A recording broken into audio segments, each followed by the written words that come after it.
El día de hoy vamos a tener una charla muy interesante entre Mauricio Jalife, Arturo Ishbak y una servidora acerca de la recién publicada Ley Federal de Protección del Patrimonio Cultural de los Pueblos y Comunidades Indígenas y Afromexicanas. Va a estar muy interesante porque estamos tratando de darle perspectiva a esta nueva ley, ¿no, Mau?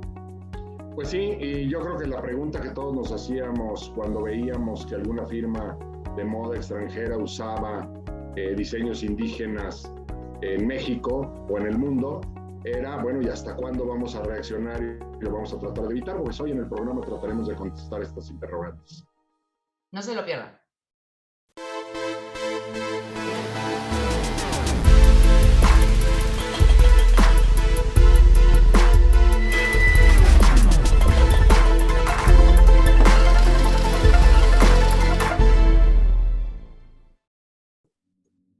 Bienvenidos a un capítulo más de Abogacía Trabajando, hablando con propiedad intelectual. Un gusto ahora estar con Mauricio y con Arturo, mis compañeros, para platicar de un tema que pues es muy nuevo, ¿no? La nueva ley que no tiene poco más de un mes y de haber entrado en vigor y que da para mucho, la Ley de Patrimonio Cultural de los Pueblos Indígenas y Afromexicanos, para resumir el título. Pues sí, Marce, la verdad es que es un tema que desde hace muchísimos años veníamos discutiendo desde lo académico, desde lo doctrinal, que pues honestamente ya habíamos hecho muchos pronunciamientos a lo largo, por lo menos de los últimos 15 años, de la necesidad de contar con esta pieza legislativa dentro del sistema de propiedad intelectual.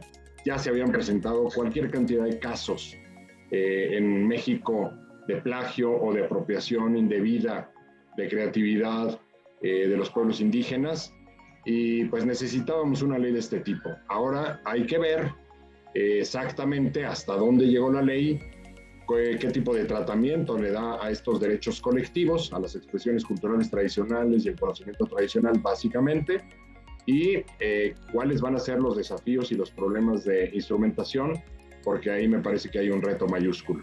Arturo, ¿cómo la viste? Sí. No, me parece muy bien. Yo creo que un punto importante es no duplicar ya los mecanismos de protección que existían en la Ley Federal de Derecho de Autor. Ahora también, como mencionas, esta ley está muy acotada a los derechos colectivos de propiedad intelectual, pero bueno, ya México tenía tratados internacionales, por ejemplo, menciona la Declaración de las Naciones Unidas sobre los derechos de los pueblos indígenas, y esta ley está más acotada a temas de propiedad intelectual, ¿no? Y bueno, también la otra, la declaración, por ejemplo, contempla las expresiones culturales tradicionales, lo que mencionaba la Ley Federal de Derecho de Autor, que tiene también un capítulo específico. Entonces, pues me parece que es una buena ley, me parece que es un buen esfuerzo. Como bien dices, Mauricio, pues ya teníamos tiempo buscando una ley de este tipo, y ahora es ver cómo se implementa, ¿no?, con el paso del tiempo. Quizá un poco de contexto, compartir con nuestro auditorio que tradicionalmente en México se permitía el uso libre de las expresiones culturales de los pueblos indígenas, siempre y cuando, o con la única salvedad de que se hiciera la mención de la comunidad a la que pertenecía, por ejemplo, un diseño o algún elemento decorativo, y por eso era muy común ver reproducciones de obras textiles, por ejemplo, y estaban bien, estaban de acuerdo con la ley, siempre y cuando que se hiciera la mención de a qué etnia se refería, y también que se cuidara el no faltar a la dignidad o dejar de respetar, ¿no?, a la comunidad. Eso estaba previsto en la Ley Federal del Derecho de Autor.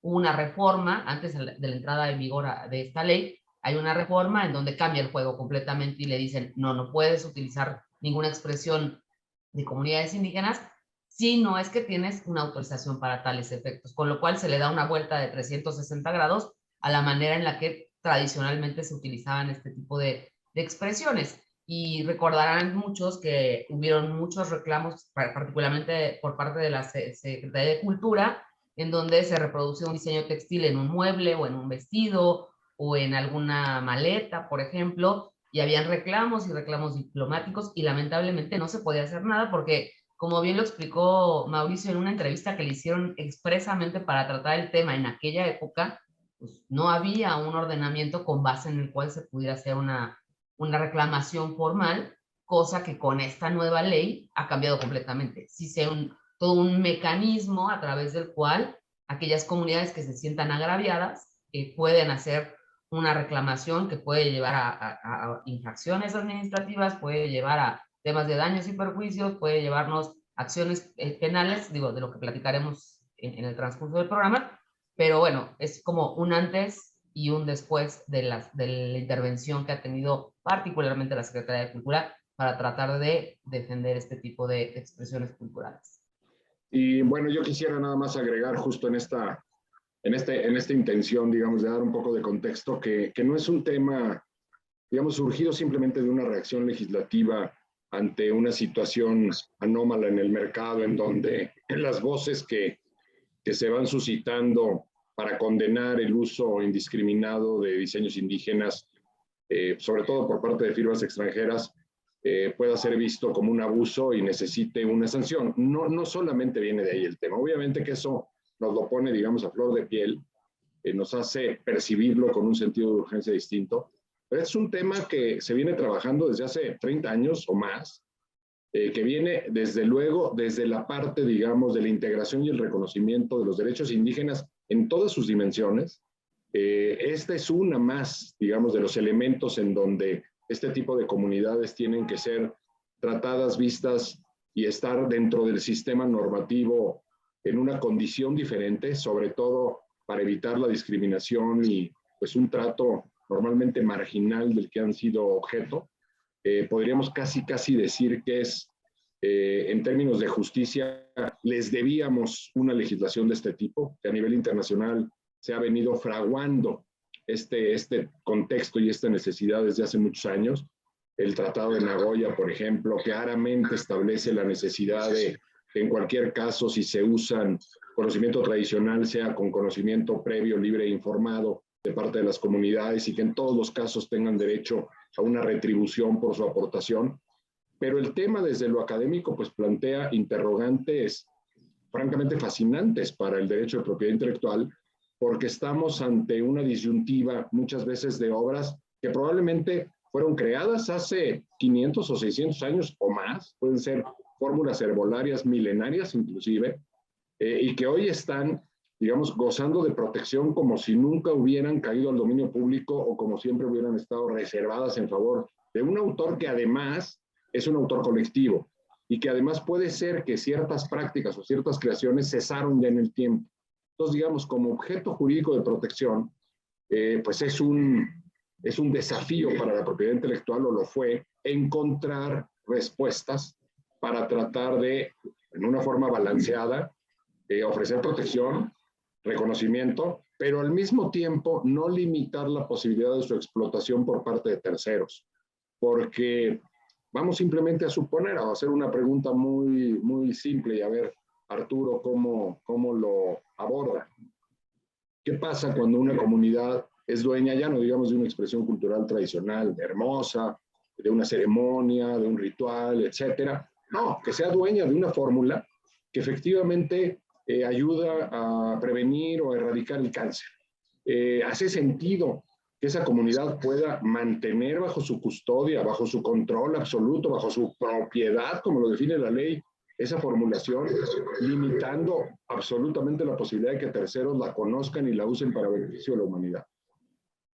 Creo que justamente es una parte complicada y como mencionas, yo creo que esta ley obedece al enojo, ¿no?, que existía por la industria textil principalmente, ¿no?, que estaba usando diseños inspirados, ¿no?, en las comunidades indígenas, en sus diseños. Y ahora, como dices, el hecho de poder tener estas fórmulas que justamente estás mencionando de los pueblos indígenas y traerlas a la ciencia, aquí es quien lo necesita, ¿no?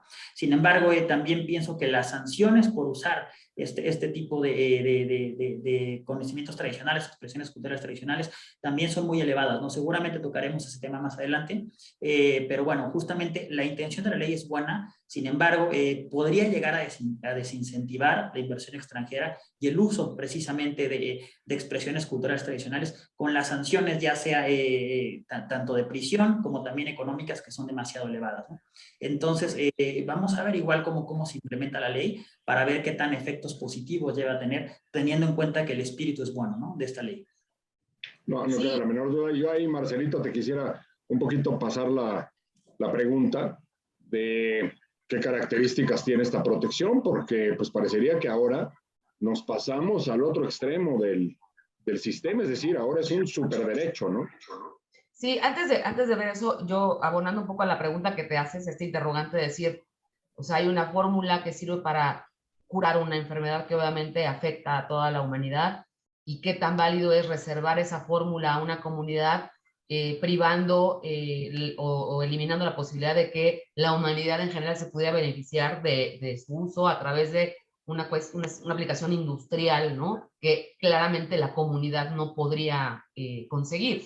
Y ahí yo creo que es un poco el tema de la ponderación de los derechos, un poco de lo que hemos platicado en otras conversaciones, de decir, ok, sí están los derechos que tienen las comunidades indígenas a ser respetados, pero también está el derecho a la salud. Y entonces tienes que encontrar este justo medio que creo que dibuja un poco la ley en el sentido de yo te reconozco a ti comunidad como el titular colectivo de este conocimiento, pero también permito que autorices a terceros que puedan tener la capacidad de una explotación a nivel masivo para que ellos hagan la explotación de ese conocimiento a través, obviamente, de una remuneración justa. Entonces, creo que la ley, por lo menos en teoría, sí tiene esa idea de ponderar y de decir, vamos a reconocerte, pero también la vamos a explotar y tú vas a ganar algo. Entonces, desde el punto de vista teórico, pues está espectacular, ¿no? Porque la ley dice que su objetivo es reconocer, desarrollar, proteger, garantizar, etcétera. Está muy bien, todo es como dicen, está muy bien en abstracto, pero a la hora de tratar de implementarlo, creo que ahí es donde viene el reto. Y a mí en lo particular, uno, me parece muy buena la idea de la ley, o sea, la existencia misma de la ley me parece muy acertada. Dos, me hace un poco de ruido porque leyendo el texto de la ley veo como que incorporaron figuras jurídicas de diferentes naturalezas y ordenamientos. Entonces, tienes temas como de marcas, pero tienes derechos de autor, pero también tienes temas de diseños industriales, pero luego toda la parte contenciosa, por así decirlo, la jalan mucho de lo que es el procedimiento administrativo en materia de propiedad intelectual, pero luego quieren hacer un registro, ¿no? Para que inscribamos a las comunidades y a las obras, pero no tiene en teoría efectos constitutivos, sino de reconocimiento. Entonces, creo que estamos ante una ley que es el resultado de una mezcla de muchas cosas y que a mí en lo personal sí me preocupa la manera en la que la autoridad la va a implementar, considerando que pues, anuncian el reglamento, ¿no? El reglamento, corríjame si me equivoco, dan 180 días para que se promulgue el reglamento. La ley tiene mes, un día de haber entrado en vigor. Yo no he tenido por lo menos conocimiento de un proyecto, un borrador de reglamento, y me parece que por la manera en la que está redactada la ley, muchísimas cosas van a tener que estar aclaradas y definidas en el reglamento, y eso en ocasiones resulta un problema. Planteamiento, colegas, que yo les quisiera hacer un poco para aterrizar el tema en beneficio de quienes nos escuchan a qué es lo que en la práctica, digamos, podríamos tener enfrente, ante qué estamos, es que, bueno, pues de pronto, por analizar un caso de un establecimiento mercantil o algunos que hacen uso de este tipo de expresiones culturales tradicionales, bueno, pues sucedería que, por ejemplo, hoteles que ofrecen el servicio de temazcal, ¿no? Que inclusive pues siguen este tipo de prácticas ceremoniales, de replicarlas un poco como se hacía en el México antiguo, pues tendrían que pagar regalías, tendrían que pedir autorización y en su caso pagar una contraprestación a la etnia o a la comunidad en donde tuvo su origen este tipo de expresión. O un restaurante que tiene máscaras de diferentes comunidades, otomíes o tlaxcaltecas para adornar el lugar, o que ofrece gastronomía de platillos prehispánicos, tendría que pagar.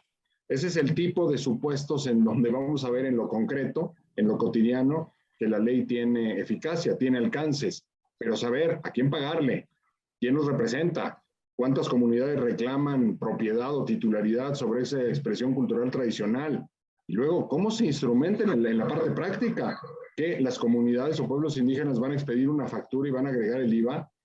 Es pregunta. Yo creo que es una pregunta muy interesante la que haces, ¿no? Porque es importante mencionar que la ley, como entró en vigor, prevé la protección del patrimonio cultural, pero al momento de hablar de patrimonio cultural se refiere a una cantidad muy importante de bienes inmateriales, bueno, tanto materiales como inmateriales, y quizá en ese sentido vale la pena referirnos a al texto tal cual de la ley, te dice, patrimonio cultural es el conjunto de bienes materiales e inmateriales que comprenden las lenguas, conocimientos, objetos y todos los elementos que constituyen las culturas y los territorios de los pueblos y comunidades indígenas y afromexicanas que le dan sentido a una comunidad con una identidad propia y que son percibidos por otros como características a los que tienen pleno derecho de propiedad, etcétera, etcétera. Pero a lo que voy es, esta definición comprende todo. Y el ejemplo que pones del temazcal es un ejemplo pues muy válido, en donde resulta ahora que por la amplitud con la que se define el patrimonio cultural, pues entonces sí, quien quisiera dar el servicio de temazcal se vería necesariamente obligado a obtener una autorización por parte de una comunidad indígena determinada, que creo que eso también es el siguiente reto, determinar quién es el que se le reconoce la titularidad de ese patrimonio para poder ejercer esa prestación del servicio que obviamente tiene un fin de lucro. Entonces, y ahí pues el tema de las sanciones también complica aún más la receta, ¿no, Arturo? Claro, sí, justamente aterrizando la conducta que dice Mauricio, es tal cual una causal de infracción, ¿no? Tal cual lo dice la ley, poner a disposición a través de cualquier medio electrónico, conocido por conocer, entonces incluimos los NFTs, por ejemplo, ahora, elementos del patrimonio cultural de los pueblos y comunidades indígenas y afromexicanas sin su consentimiento. Entonces, es una causal de infracción que va a ser resuelta por el indautor y las multas, esta multa puede ir de 48,110 pesos hasta 1,443,300 pesos, ¿no? Haciendo la conversión de UMAS a moneda nacional, ¿no? Entonces, es desproporcionado, ¿no, Mauricio? No, sobre todo, Artur, con este tema de penas de prisión, digamos, por el uso ilegal, vamos a decir en términos generales, hasta 8 años de prisión. Y por un intento de apropiación indebida hasta 10 años, entendiéndose por apropiación indebida que te ostentes como dueño posible de una expresión cultural, con una discrecionalidad enorme, porque, por ejemplo, en la parte de infracciones, pues llama la atención que cualquier otra que se pueda suscitar con motivo de la interpretación de la ley, pues eso no, jurídicamente, técnicamente no tiene ningún soporte, no habría seguridad jurídica si la autoridad puede interpretar ciertas conductas para considerarlas como infracción, pues no, la ley tiene que existir previa para poderte sancionar a la propia conducta. En fin, técnicamente hay muchos despropósitos en la ley, creo que se van a tener que ajustar muchos de sus términos y de sus pretensiones para que funcione bien ya en el terreno de la implementación. El reglamento puede ayudar mucho a tratar de ir conduciendo estos esfuerzos, pero lo único, digamos, a lo que hay que correrle o hay que tratar de evitar es que la ley se vuelva en un ahuyentador de empresas interesadas en acceder a este tipo de expresiones y conocimiento y darlo a conocer al mundo, porque esa es la intención. O sea, creo que las propias comunidades serán las primeras interesadas en que su arte, sus expresiones, sus manifestaciones, sus lugares sagrados, sus formas, su cosmovisión, se conozca y se comparta, partiendo de la base de que además el propio concepto de propiedad intelectual para muchas de ellas les es desconocido, les es ajeno o de plano no comulgan del todo con esta idea de apropiarse de lo inmaterial como tal, ¿no? Entonces no estamos ante una ley simple, sino es verdaderamente un ordenamiento disruptivo que nos convoca, creo que a todos, a tomar posición. Es decir, ¿qué es lo que podemos hacer para abonar a que esta ley tenga un propósito, un buen aterrizaje, un buen andamiaje, una buena aplicación y que los beneficios lleguen a quien deben llegar? Y todos tenemos una labor que hacer en ese tema, o muchos de nosotros, particularmente los abogados de propiedad intelectual, tratándola de entender, de conocer y de explicar, ¿no? Y de usar. Sí. Y fíjate, otro tema que a mí me interesaría mucho la opinión de ustedes es que la ley prevé que obviamente a cambio de esta autorización que se debe obtener para poder explotar la expresión o el patrimonio cultural, tiene que haber una contraprestación en donde se genera un beneficio económico y la ley dice que tiene que ser proporcionado, justo, que eventualmente tiene que favorecer a los miembros de la comunidad de la que se trate. Y un tema que yo he escuchado mucho es ¿qué es un beneficio económico justo, equitativo, proporcionado? Porque, y me ponía alguien con quien platicaba un ejemplo, me dice, a ver, por ejemplo, si lo que se pretende es incorporar una expresión cultural textil en, digamos, una maleta de una marca de renombre, en donde quizá esa maleta va a tener una categoría de lujo y por lo tanto el precio al público será proporcional. El precio de la maleta al público es lo que tienes que tomar en cuenta para poder determinar el beneficio económico a favor de la comunidad y en qué medida el valor del producto deriva de la expresión cultural y no así de la marca famosa, por ejemplo, o notoria, ¿no? Por lo menos. Entonces es un poquito cómo concilias eso y quizá, Arturo, tú siendo abogado de industria, quizá nos puedas dar una perspectiva diferente. Pues fíjate que es poco claro y creo que es algo que también tendría que incluirse en el reglamento, ¿no? Pero hablando justamente de la autorización que mencionas, por una parte la ley habla de una autodeterminación de los pueblos indígenas y por otra parte limita la autorización a un periodo de 5 años, ¿no? La primera pregunta que me surge es ¿de dónde salen los 5 años? O sea, ¿por qué 5 años sino 3 o 7, etcétera, ¿no?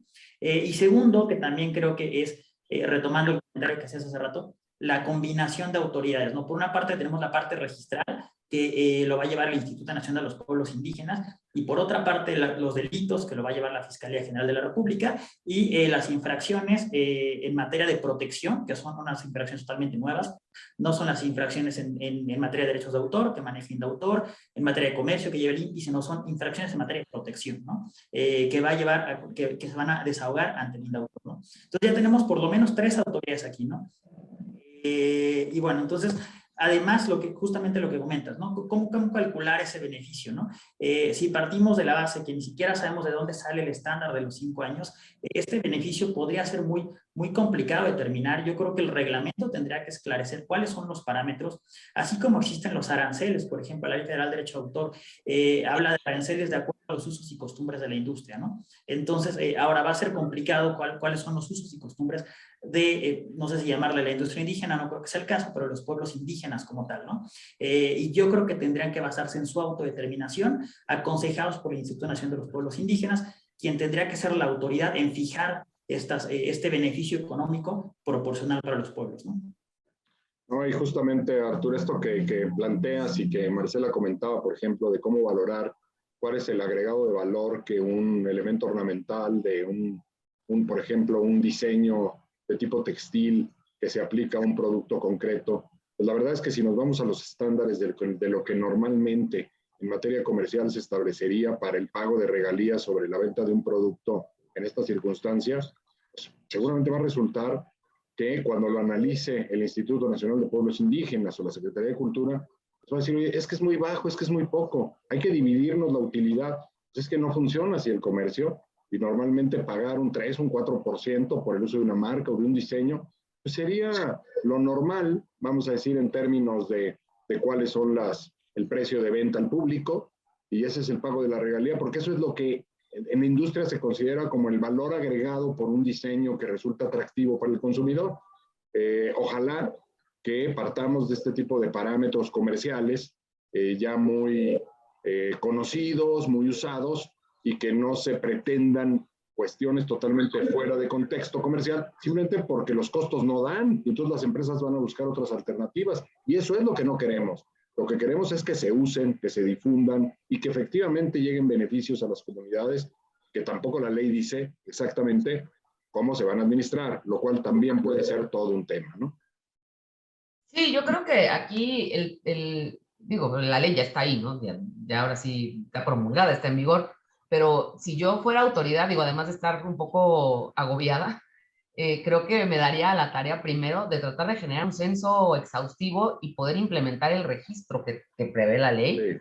¿Para qué? Para identificar a las comunidades, y bueno, con mucho respeto, nos referimos a las comunidades indígenas, pero la ley también prevé la protección de las comunidades afromexicanas, que es una reivindicación que muchos consideran que tardó demasiado, pero bueno, también están contemplados y protegidos dentro de la ley. Pero creo que sería cuestión de que la autoridad, como dice Arturo, el Instituto Nacional de Pueblos Indígenas, como de primera instancia, siendo el ente registral de acuerdo con la ley, pues se diera la tarea urgente y exhaustiva de generar estos censos y dedicarse a divulgar y a educar y no lo digo en una manera como peyorativa, pero educar a las comunidades en una expectativa real. O sea, no, esto no va a convertir a las comunidades en ciudades millonarias, ¿no? O sea, educarlas en cuanto al alcance que va a tener la facultad que tienen de autorizar a terceros, pero también educarlos en una perspectiva de negocio, de decir, ok, sí vamos a tratar de desarrollar y promover sus expresiones culturales, sí vamos a pretender una contraprestación económica, pero también vamos a ser realistas y manejémosla desde una perspectiva económica. Yo sería de la idea de no nos clavemos en esta idea romántica de nos han abusado durante siglos y entonces este es el momento de reivindicarnos. No, hay que hacerlo como una herramienta para poder generar progreso en las comunidades y sin perder de vista el otro espíritu de la ley, que es desarrollar y promover nuestro patrimonio cultural. Entonces creo que la autoridad tiene una tarea mayúscula y yo pues confío y espero que esté consciente de la cantidad de compromisos legales y morales que se autoimpusieron con la creación de esta ley. Justamente cuando hablabas de los sujetos de protección, Marce, ¿no? Los pueblos indígenas y afromexicanos, ¿no? El mismo artículo primero también incluye los pueblos o comunidades equiparables, ¿no? Como sujetos de protección, ¿no? Que tampoco están definidos como tal estos pueblos o comunidades equiparables, ¿no?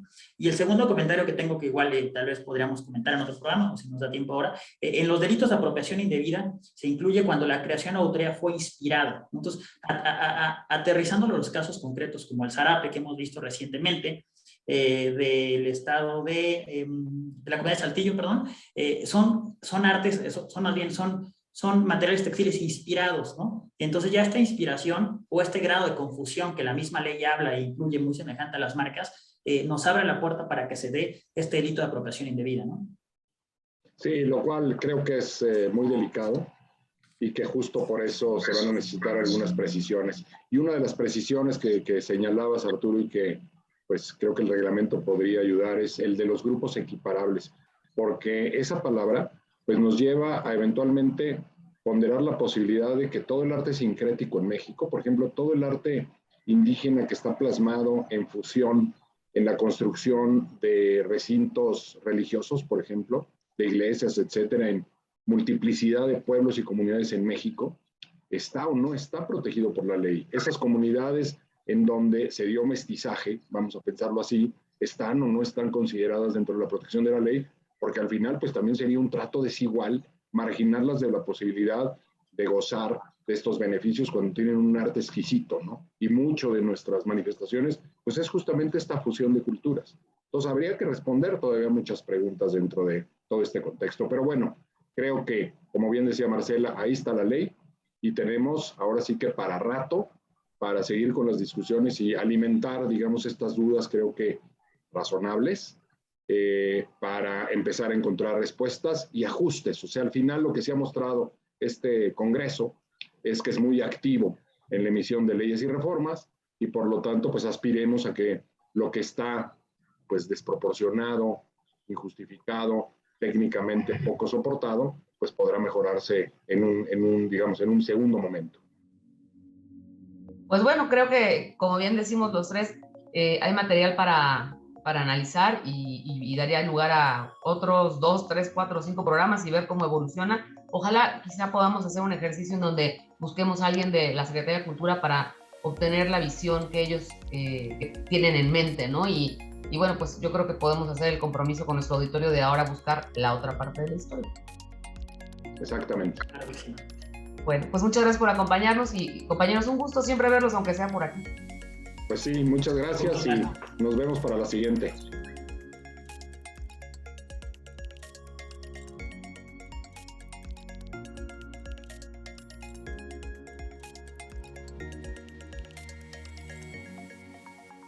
Bueno, pues les agradecemos mucho habernos acompañado en Hablando con Propiedad Intelectual. Abordamos este tema polémico que me parece que deja muchas interrogantes, pero esperamos también pues, que hayamos logrado moverlo a la reflexión. Sin duda, y muchas preguntas que quedaron todavía pendientes por responder. Y como lo platicamos al final del programa, abierta la invitación a que cualquier autoridad, particularmente de la Secretaría de Cultura, que estuviera interesada en compartirnos su visión, pues este es el foro y estamos abiertos a una participación conjunta, ¿no? Muchas gracias por habernos acompañado y saludos al perrito salchicha de Marcel, que acaba de pasar por atrás. Vamos, Belia.